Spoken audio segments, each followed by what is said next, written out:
Nesta rubrica sobre a história da Igreja, iniciamos hoje a abordagem de um novo tema e, como sempre, fazemos-lo com o Dom Manuel Clemente. Cumprimento. Boa tarde, Paulo. Boa tarde, obrigado por estar uma vez mais connosco. De facto, para iniciar uma nova série de programas, sobre que tema desta vez nos irá apresentar? Um tema que eu acho, e não sou eu só a achar com certeza, de oportunidade, porque neste mês de outubro comemoram-se os 50 anos da abertura do Concílio Vaticano II, não é? Que nas contas católicas, como eu depois terei a ocasião de explicar, é já o 21º concílio, neste sentido ecuménico, ou com o que a palavra ecuménico foi querendo dizer.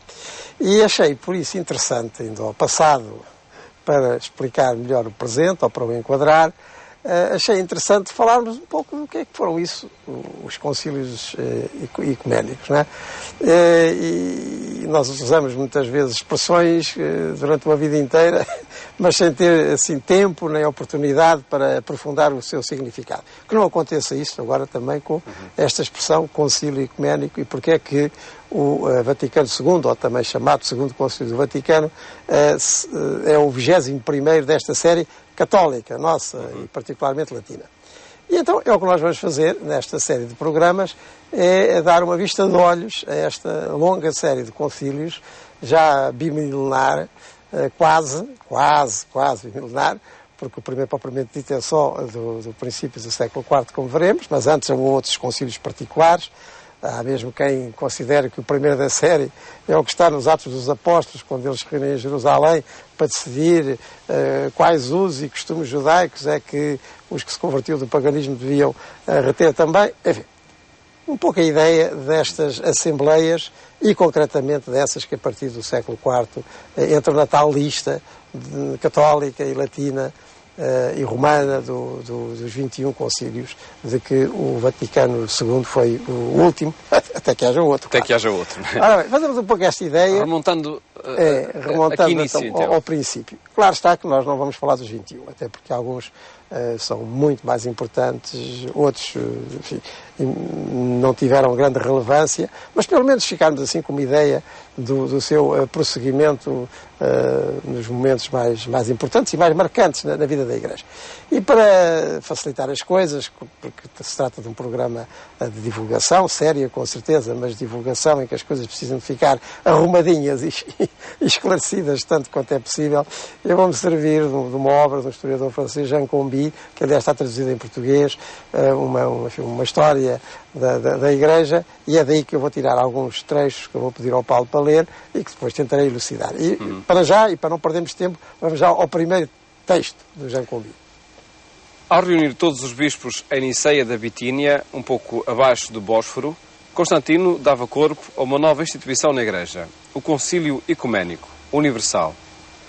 É considerado o primeiro do género, sendo o Vaticano II o 21º. Niceia reuniu cerca de 300 bispos. Os bispos, na sua maioria, confirmam a condenação de Ário, que negava a verdadeira divindade de Cristo. Como sentem a necessidade de definir uma doutrina positiva, acrescentam, ao falar do Filho de Deus, o adjetivo homoousios, que significa que o Filho é da mesma úsia, da mesma substância do Pai, ou consubstancial ao Pai. O Concílio de Constantinopla, 381, retoma o credo de Niceia, ao qual acrescenta uma afirmação sobre o Espírito Santo. Cremos no Espírito Santo, Senhor que dá a vida e procede do Pai, e com o Pai e o Filho é adorado e glorificado. Assim se forma o credo que recitamos todos os domingos. Os latinos acrescentaram-lhe, no século VIII, o famoso Filioque, que procede do Pai e do Filho, uma das causas do cisma no século XI, entre a Igreja Latina e a Igreja Grega. Ora, já estão muitas coisas para explicar, vamos lá ver se em 5 ou 6 minutos conseguimos levar isto por diante. Portanto, é no princípio do século IV que começa esta série propriamente dita dos concílios ecuménicos, porque tem essa pretensão de representar a Igreja da Ecúmena, portanto, do mundo civilizado da altura, onde a Igreja já estava implantada. Eles realizam-se, os primeiros 7 concílios desta série, e até 8, realizam-se todos no Oriente cristão, portanto, naquilo que é a atual Turquia, digamos assim. E que era, nessa altura, o Império Romano do Oriente. O Império Romano, onde o cristianismo principalmente se tinha desenvolvido, estava dividido desde o final do século III, princípio do século IV, em duas partes, a parte ocidental, latina, digamos, dos Balcãs para o Ocidente, e depois a parte oriental, à volta de Constantinopla, a cidade de Constantino, que é o que a palavra quer dizer, e onde o imperador geralmente residia. E é aí, em Constantinopla, e à volta de Constantinopla, como é o caso de Niceia, que se vão realizar os primeiros concílios ecuménicos, portanto, muito perto do imperador. O Niceia 325, como nós sabemos, em 313, o imperador Constantino tinha dado a paz à Igreja, portanto, tinha permitido que o cristianismo se desenvolvesse assim publicamente, e por isso também estava interessado em que os cristãos se entendessem, porque ele olhava para o cristianismo também como um fator da unidade do Império, dado que era uma religião crescentemente aderida pela população desse Império Romano. E, no entanto, não era isso que sucedia, porque também nesses anos, no princípio do século IV, em Alexandria do Egito, que pertencia ao Império Romano, em Alexandria do Egito, um sacerdote de seu nome Ário tinha começado a propalar, assim, uma doutrina, que aliás não era só dele, de que Cristo não era exatamente Deus como o Pai, enfim, era uma criatura excelente, mais do que todas as outras criaturas, mas não era propriamente como o Pai. Portanto, não era verdadeiramente Deus, no sentido absoluto do termo.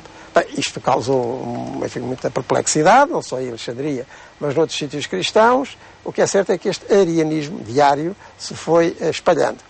E então o imperador precisa que, enfim, os responsáveis da Igreja elucidem este ponto para que não haja dúvidas numa fé que ele olhava como uma fé comum de todos os cristãos e até como um fator de unidade do Império. E por isso essa iniciativa do imperador Constantino, que reúne bispos, sobretudo orientais, eles são quase todos da parte oriental do Império, haverá a representação do Papa de Roma e o próprio bispo, quase com-presidente do concílio, com o próprio imperador, é um bispo ocidental, Ósio de Córdoba, portanto até aqui da península, mas a grande maioria dos padres, portanto dos bispos do concílio, são orientais. E chega-se a essa definição, quer dizer, esse esclarecimento da fé da Igreja, aliás, no sentido que vinha desde os primórdios, de afirmar a verdadeira divindade de Cristo. O próprio Jesus Cristo tinha dito, eu e o Pai somos um, quem vê a mim vê o Pai, e outras afirmações do género, que tinham logo elucidado os primeiros cristãos acerca da divindade de Jesus Cristo. E por isso o concílio tem essas fórmulas que nós repetimos hoje no credo, não é? Deus de Deus, luz da luz, Deus verdadeiro, gerado, não criado, consubstancial ao Pai, que remontam aqui a este primeiro concílio. Exatamente, o primeiro concílio, do concílio de Niceia. Esse concílio de Niceia chega então a essa base de entendimento, rejeitando por isso o arianismo, que negava a verdadeira divindade de Cristo, e as coisas vão continuando, a pouco e pouco ao longo do século IV, não é assim do pé para a mão, que fora da Assembleia Conciliar toda a gente adere logo a esta definição de Niceia. Havia gente que andava mais ou menos pelas mesmas águas de Ário, mas acaba por triunfar, em geral, a ortodoxia e a fé de Niceia, que é complementada no segundo concílio ecuménico, que é esse 381, em Constantinopla, na própria sede do Império, em que também se afirma, com toda a clareza, a divindade do Espírito Santo. E porquê? Porque a ação do Espírito Santo é uma ação divinizadora, ora só Deus pode divinizar. Daí que nós digamos, acerca do Espírito Santo, o que repetimos no credo niceno-constantinopolitano, portanto Niceia e Constantinopla, que o Espírito Santo também provém de Deus, é o Senhor designa Deus, que dá a vida, portanto, é a ação santificadora de Deus e o mesmo Deus santificador.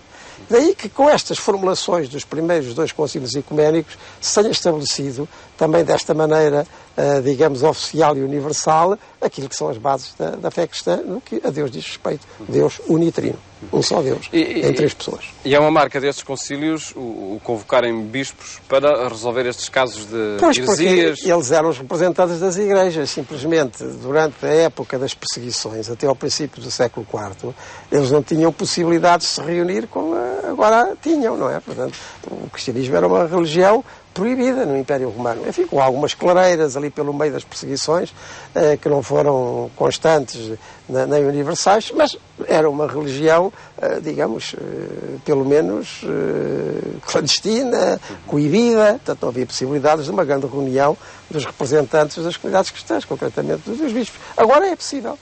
E para os imperadores, quer para Constantino, quer para os seus sucessores, como no caso do Concílio de Constantinopla, era importante que o cristianismo, como religião que se ia espalhando cada vez mais no Império, até na própria família imperial, a mãe de Constantino é uma cristã, Santa Helena, era importante que essa religião também estivesse unida. Se era para unificar o Império, ou como fator de coesão do Império, então era bom e importante que estivesse unida. De maneira que esta simbiose de preocupações acaba por explicar a realização destes concílios, repito, todos no Oriente e todos ali à volta da corte imperial. Voltaremos de hoje a 8 dias para recordar novamente a história do concílio, do qual agora celebramos os 50 anos do início dos trabalhos. E como sempre, com o Dom Manuel Clemente, nesta rubrica O Passado do Presente.